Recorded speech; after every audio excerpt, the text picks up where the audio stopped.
listening to the Post-apocalyptic Media Podcast, your weekly post-apocalyptic news roundup.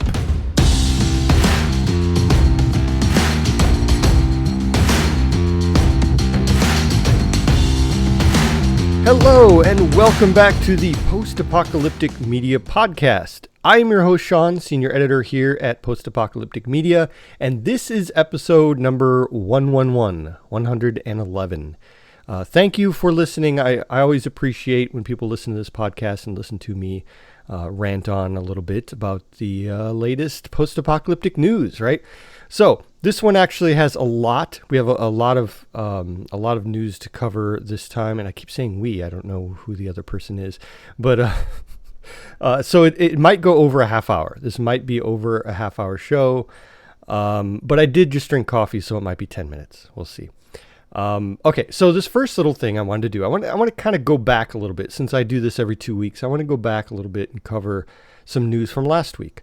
And this is, I'll just do this briefly because most of you have probably heard about this already. I'm not sure. But Elon Musk has started his own AI company, right? Now, why is this news? Well, first of all, it's Elon Musk. Anything with Elon Musk makes the news.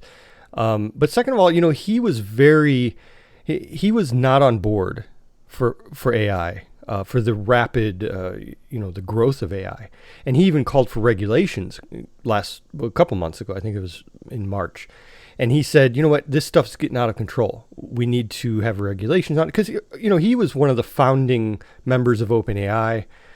He's one of the guys who kind of, led to the development of ChatGPT and things like that. Even though he didn't stick with that to the point where they got to ChatGPT, he was one of the originators of OpenAI. So he was aware of the fact that this can get out of control. They're in ChatGPT 4 now. They're going for GPT 5 very soon. And well, maybe it's going to be 4.5. I don't think they've told the exact number yet. But the next, iteration is coming soon. And he's like, you know what, this is getting out of control. We need some regulation. Well, and then he goes and he makes his own company. His own AI company. It's called XAI. Of course it's X. He has X and everything. Actually, he just renamed Twitter basically X. He changed the logo of the little Twitter bird into an X. So that's side news. But anyway, so his new AI company, well, what's it going to do? What does an AI company do? He says it's made to understand the true nature of the universe through artificial intelligence. What does that mean? What is the true nature of the universe through something that's not natural? I don't know. I don't understand. And I'm not really being too, at least I hate to be too critical of something like this, because I think I love AI, and I, for one, love my AI overlords. And when the apocalypse comes, the AI apocalypse, I will be right there. It'll be fine. No, but I'm a big fan of AI. I wrote a book about it, if you're not aware, called AI for All, and it's a very basic primer to AI. If you're someone who's heard a lot about AI and you're like, well, what's going on with this? Well, that's why I wrote a book. But the book came out a couple months ago, so it's already pretty obsolete, almost. But anyway, that's not why I'm here to plug my book. So what is he doing? What does this understanding the true nature of the universe mean? Well, he was on an interview a couple months ago with Tucker Carlson, and he said that he was aware and like kind of afraid of the danger of training AI to be woke. And in his words, he says, in other words, lie. And that's deadly, is what he said. He said that back in December. So, according to him, he feels that ChatGPT is being trained very one-sided, and he's trying to, make it more, I guess, the other side. I don't know. That's what it seems like to me. And so it seems like he's trying to be the I guess the other political side of the spectrum for AI. I don't know how that's going to work. It seems kind of to me, now here's my personal opinion, right? I'm not telling you anything about any political leanings, but I'm just saying, if you're doing, two wrongs don't make a right. If you're doing the same thing, but on the opposite side, it's the same thing to me. I just feel like that's the same thing. Anyway, so that is Elon Musk's new company, XAI. We'll keep an eye on that right up until the end of the world, right up until it literally creates an apocalypse. We'll keep an eye on that. But let's get into some fiction now. Impact Winter 2. This is the season 2 of Impact Winter. Now, if you listen to the first one, this is an audiobook. It's on Audible. It's an Audible exclusive. It's from Travis Beacham. It's a guy who did Pacific Rim. Has a lot of voice actors from Game of Thrones, because there's I think one of the producers is from Game of Thrones also. So they were able to kind of say, hey, all of you voice actors who are taking a break from Game of Thrones right now, why don't you come over here and record this? It has like Bella Ramsey, who, is now a superstar because of The Last of Us. She's on there. So season 2 is more of that same. What they say is that it's actually more new lands, new loves, new weapons, and new warriors. Wow. That's pretty cool. Yeah, a lot of the familiar voices: Liam Cunningham, Bella Ramsey, Holiday Granger, Esme Creed Miles. These are a lot of the voices that were from the first one.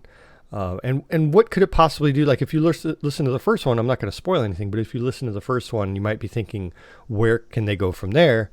It seems like they close things off pretty well at the end, but it actually, it kind of continues to explore their apocalypse, and like it says, new lands, new loves, all that kind of stuff. So it like kind of branches out from there. I like the first one a lot. It's very... Well, I'm not really big into vampires. Like, I'm not against them, but I don't seek out vampire stories.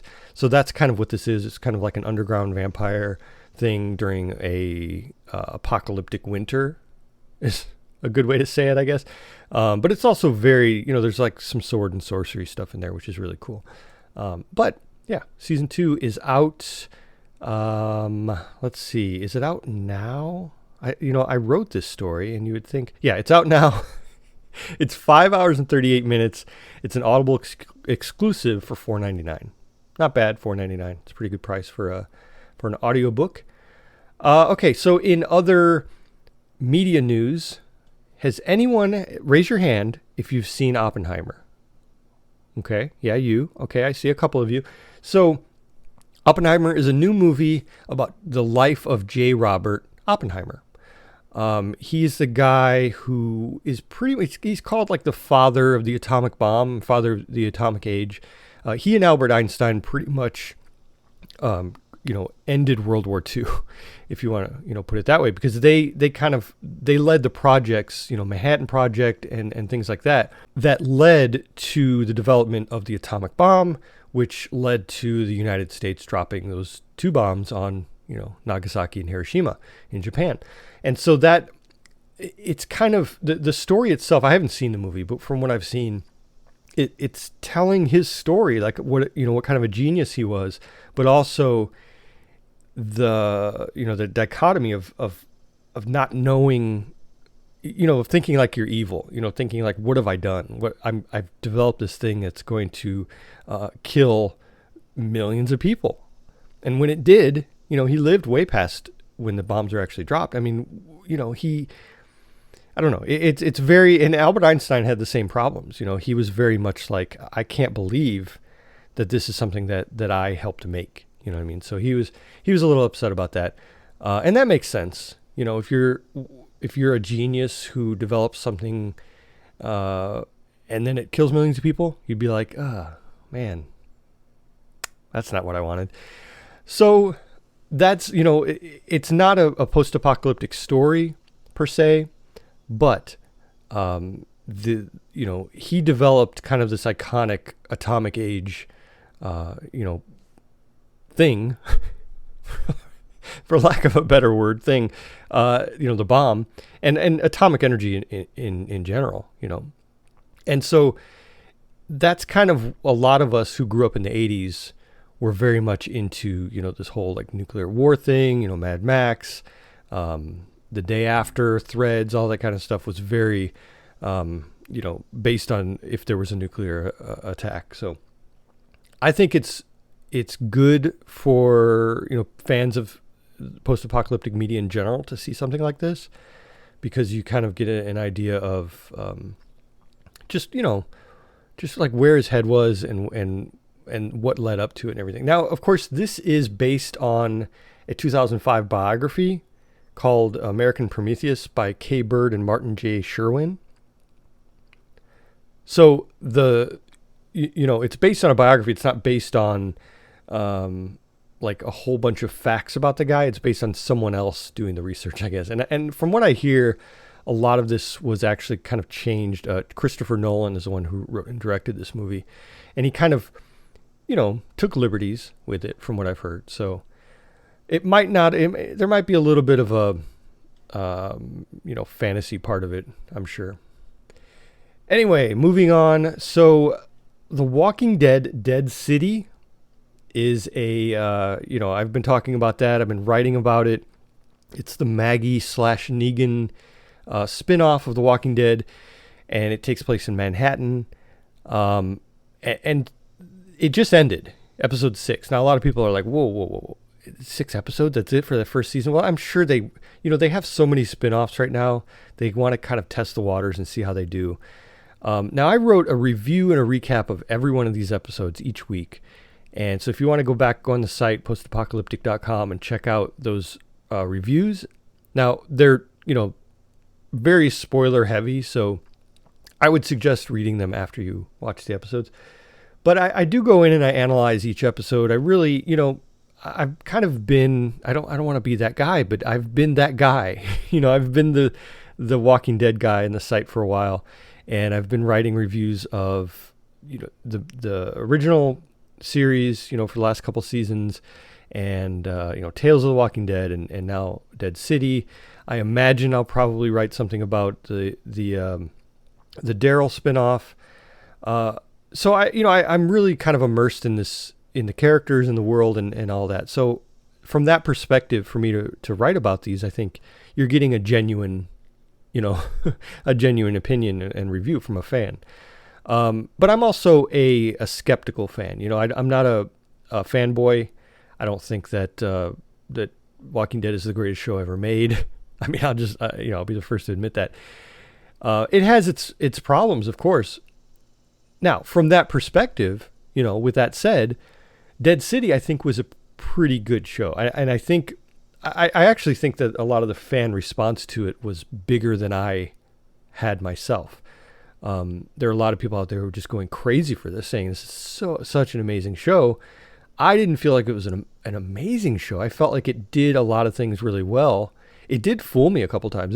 I like to make predictions in my recaps and reviews. And I like to say, well, I think this person is, going to do this. And I got maybe 2 of those right. Ginny, who's the quiet character, that runs around with Negan at the beginning. I'm like, something's going to happen with her. And sure enough, here we are on the last episode, and she's playing a major part. Again, I'm not going to give spoilers. I don't want to spoil the show for anyone. But I'm just kind of, as an overall thing, I feel like I think it's worth watching for any fan, especially if you like Maggie or Negan.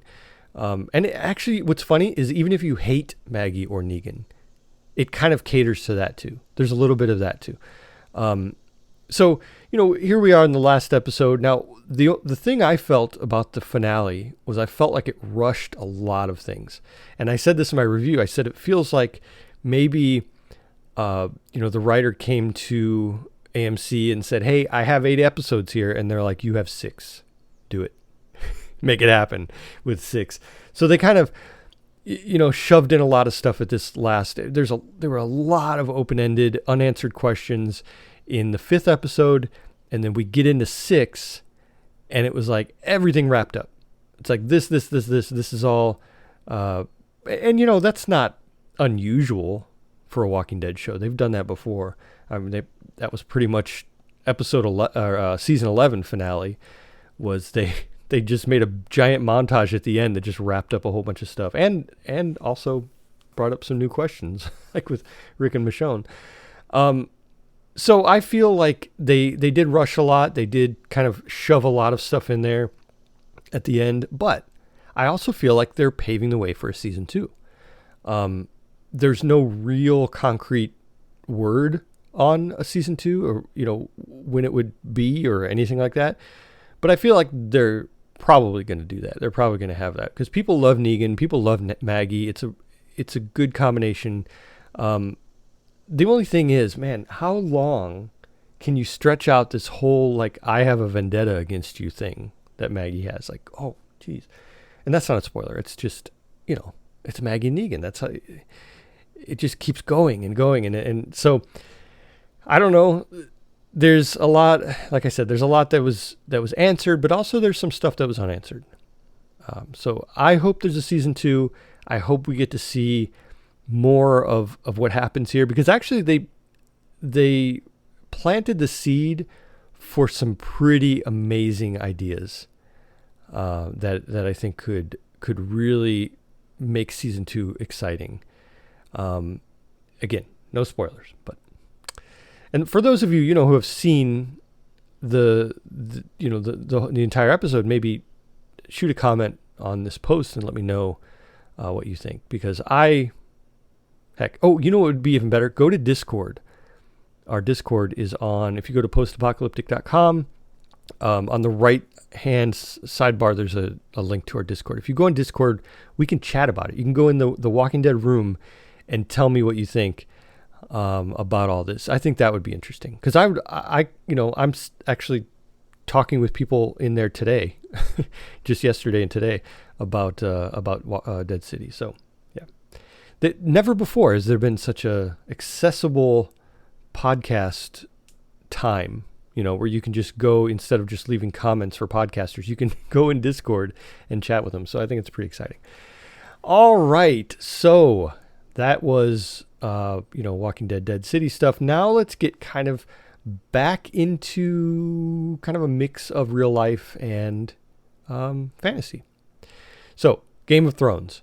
We could sit here and argue all day about Game of Thrones being post-apocalyptic. Hint, it is. It actually is. But the exciting thing here, I wrote about this article where someone got ChatGPT to write the last 2 books in the Game of Thrones book series, Song of Ice and Fire. So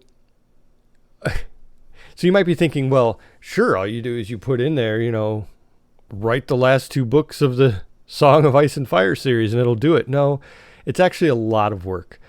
This person, let's see what their name is. Swain? Liam Swain. So Liam Swain took the concept of what these last 2 books would be, that George R.R. Martin is supposedly currently writing. One's called The Winds of Winter and the other is A Dream of Spring. He's been working on this for a long time, right? And we don't know if he's ever going to finish them. So this guy said, you know what? I'm just going to have AI do it. I'm just going to have ChatGPT sit down and I'm going to feed it, what's already happened in the stories. Basically, he fed the previous books to ChatGPT and said, okay, I want you to continue this story. He made like character sheets for each person that gave details in each one. And ChatGPT can store that stuff. There's another program called Claude that does a really good job of storing character information to use. You basically tell it all about the character, and then you say, put this character in this situation, and it'll do it. It's pretty amazing. It's scary, but amazing. And so this person went on GitHub and basically wrote the instructions that they used to use AI to create the last 2 books in Game of Thrones. You can check all that out. The article is on the website, postapocalyptic.com. And this person actually put the entire books on there on GitHub. So they're not trying to make money off it. They're not trying, because they could get in trouble for that, definitely. They're basically doing it to see if they could do it and then see what it could come up with. And then they put it out there for free. So if you want to read these, I only read about a chapter of The Winds of Winter, the AI version, and it's pretty amazing. I have to say, my experiences with AI trying to get it to write anything in detail is pretty bad. You really, really have to train it. And so I avoid that. I pretty much use AI to map out, like a storyline, things like that. In the book I wrote, AI for All, I talk about how I did that. And I did it for that book. I basically said, give me, and this is a pretty early version of, it was ChatGPT 3.5, I believe is what I used. But it was the same thing where you're like, tell me some good topics for this topic, some subtopics for this topic, and it'll do a wonderful job of doing that. Anyway, check that out. Again, I could talk all day about AI, and I pretty much am, right? Most of the show is about AI. Sorry for all of you who are so tired of hearing me talk about AI, but that's how it is. And and so if you're a good Game of Thrones fan and you are just a fan of, and you're accepting of the fact that AI could write something like this, you should check it out. It's pretty interesting. All right. Another show, this is a reality show from South Korea called Zombieverse. This looks exciting. I wrote about this a couple days ago. So Netflix is very receptive and they're a good launch pad for a lot of these South Korean TV shows, and a lot of them are zombie related. There's a whole, I wrote in the article, Alice in Borderland, Train to Busan, All of Us Are Dead, Sweet Home, Hellbound, and Kingdom are some of the big ones that that Netflix has brought over from South Korea. So this one, Zombieverse, is a reality show where there are 10 contestants who don't know they're on a reality show. It's kind of like if you've seen Jury Duty. Jury Duty came out last year, I think. Great show. And I'll just tell you the premise of it real quick. So there's an entire, everyone, the jury, the judge, the lawyers, the defendant, the prosecutor, everyone's an actor except one guy in the jury. And the whole show is about this one guy. And so it is an amazing show. And so I don't even know how to explain it. It's on Freevee, but you should check it out if you haven't seen it. So anyway, that's not post-apocalyptic. But Zombieverse is supposed to be kind of like that, where they take 10 people. Now, I don't know if it's all 10 at once or if it's like 10 different people. I don't think they really told about that. Like if there's one survivor and all actors. But from what I've seen from the trailer, all the actors or all the zombies are actors. And then there's a panel of celebrities who sit and watch and kind of comment on what's going on as it's going on. So, it's a mix of Jury Duty. It's a mix of like scare tactics.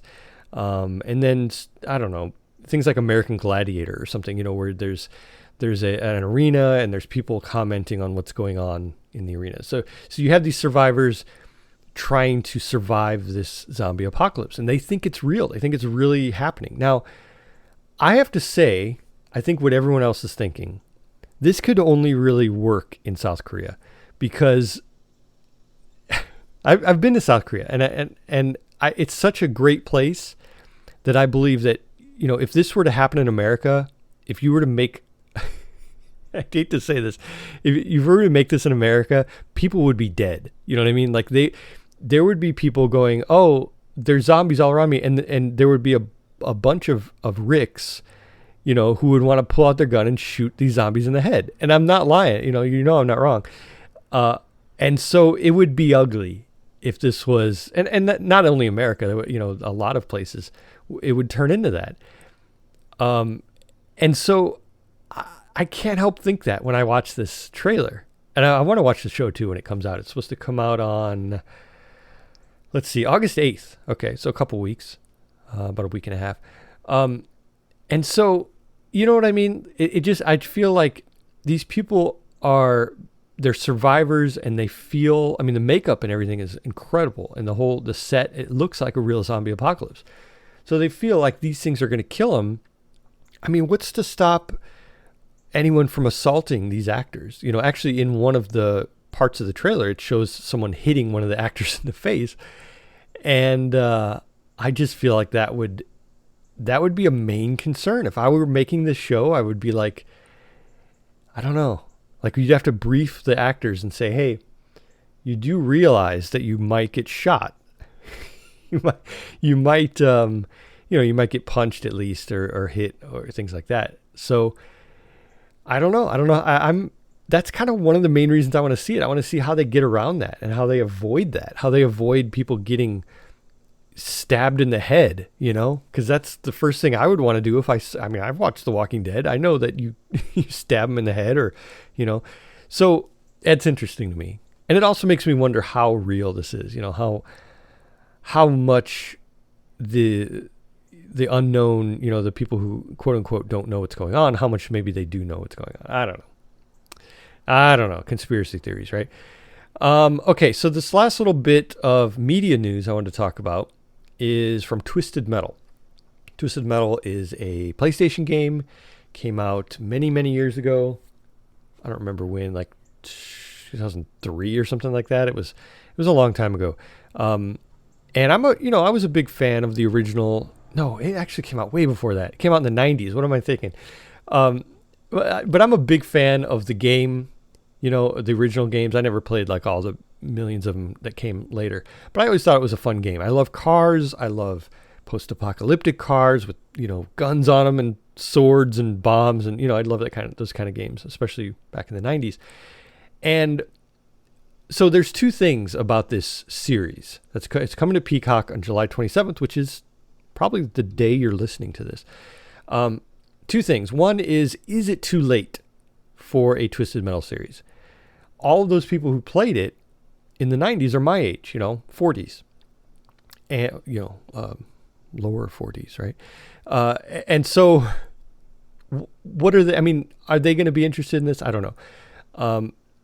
Because they're still going for that kind of, funny, comical aesthetic on this show. They're going for humor, comedy, all that, which was what the games were. It made fun of itself. It was a kind of a parody of itself. And for them to do that in this show, would it work? Well, I think it will. I've watched there's 3 trailers that are out for it now. The latest trailer was actually really good, I thought. It had some parts, and I'm a comedy skeptic, right? I hear stuff that people think is funny, and I'm like, that was stupid. And I saw a couple parts in here that I thought were actually kind of funny. So I'm excited to see it. Not even just from a Twisted Metal fan, perspective, but I think as a post-apocalyptic fan perspective, because a lot of the sets, the cars, everything looked really, really cool. It looked very like Borderlands, like very, what I would think would be kind of the ultimate apocalypse, where there's scrap metal walls built up and the cars have like guns and scrap metal all over them, and you know what I mean? And from that aesthetic, to me, that's very, very, that's exactly what I want to see. So I'm going to check this out. I'm probably going to write up a review or something on that first episode just to kind of see, what's going on with it. But yeah, I'm excited about this. It has a lot of big names. I say big. Maybe I shouldn't put them in quotes. I think that they're probably big names. Stephanie Beatrice from Brooklyn Nine-Nine. Thomas Hayden Church. You remember him from Wings? What was his name? I forgot what his name was, but he was like the mechanic, the airplane mechanic. He is a deputy, I believe, some kind of law enforcement officer. And then Neve Campbell from Party of Five, right? So she's kind of like the one who's getting Anthony Mackie, who plays John Doe, in this arena. He has like a mission. It's, if you've played the games, kind of what it's all about, but he has to do these missions and everything. I don't know if the TV show is going to be exactly like that, but it looks pretty much like that. Will Arnett, Will Arnett was on, he does Lego Masters. He's the host of Lego Masters, which is always cool. Arrested Development. He's the brother who's a magician. Great character actor. I really enjoy him. He does a voice of Sweet Tooth, who's like a psycho clown dude. I don't know. It seems like a really cool, group of actors. So I'm looking forward to it. Even the guy who made it, David Jeff, said that he hasn't really been a part of the show, but he's hopeful for it. This is his quote. He says, "It seems like a really loud, violent, dumb, fun midnight movie. So at this point, they've put out 3 trailers. They've been markedly different tonally, and I don't know what to expect. I'm looking forward to it. My fingers are crossed." So even he, who invented all this whole thing, is kind of like, yeah, we'll see how they do, But yeah, that comes out July 27th, and that is going to be on Peacock, right? Yeah, Peacock. Because it's a Sony, all the games are for the PlayStation. It's kind of created by Sony, so you have that whole association there. Very cool. I'm excited about it. Like I said, I'll probably write something about it, and we'll see where that goes. Now, from here, we have a ton more stuff on the site on postapocalyptic.com. We have lots of UFO news. Now, this is something I don't really follow, so I'm not going to talk about it because I wouldn't do it justice.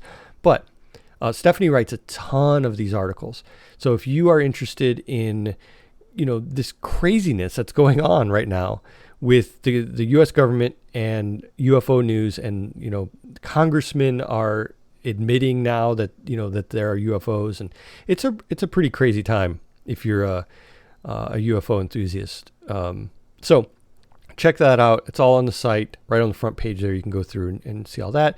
We also have our calendar on the side that tells all the different things that are releasing soon. I talked about most of them. The Twisted Metal is on July 27th. Zombieverse is August 8th. Dune sequel all the way in November 3rd. The new Hunger Games, Ballad of Songbirds and Snakes, is coming out November 17th, which I'm excited about. I'm reading through all the books right now. I'm on the 3rd book, and I think this one is the 5th, so I probably won't make it. But me and the kids are really enjoying reading through the books. Yeah, so that's where we're at on that. Be sure to check us out on social media. We're everywhere on social media. I just released a new book called Through the Remains, which is available on Amazon. If you do a search for my name, Sean Schuster, you'll find all that stuff. So I have Through the Aftermath. Through the Remains is an official post-apocalyptic media anthology. So yeah, there you go. That's official. It is an anthology of 28 different authors who basically the top winners in the contest last year for the short story contest have gathered together. I've gathered them together and put their stories together in this book. It's an amazing book. It's a beast of a book, 28 stories. It's really a lot of fun. And then I have AI for All, which I've talked about a couple times. But the exciting news about that is it's actually on Audible. So you can go on Audible and you can get AI for All there. If you have a subscription, you can use a credit and get that. Also, it's pretty cheap. I think it's $4.99. But it's not okay. I have to say this right now. It's actually not voiced by AI. I think a lot of people might think that, but I hired a guy, Clark Essman, wonderful narrator. I am so excited to have him on there because he did such a bang up job with this. It's very, it's a nonfiction book, so he did a really good job putting that together and voicing it, and the whole process is absolutely amazing. Maybe one day I'll talk about it, getting an audio book out there. There was an audition process. I had 22 people auditioned for this, and I picked him because actually a couple of them sounded like AI, and I'm like, I don't want this to sound like AI. The book is about AI enough, but I want a human to voice that. I don't want it to sound like AI. So it's, that's available now if you're interested in that. Yeah. And that is it from me. I want to thank you all for listening and hearing me plug all of my projects and talk about post-apocalyptic news. It's always fun. This is something that I really enjoy, and I am very thankful that you're listening. So until next time, make sure you stay alive out there and always be ready for the next UFO. Bye-bye.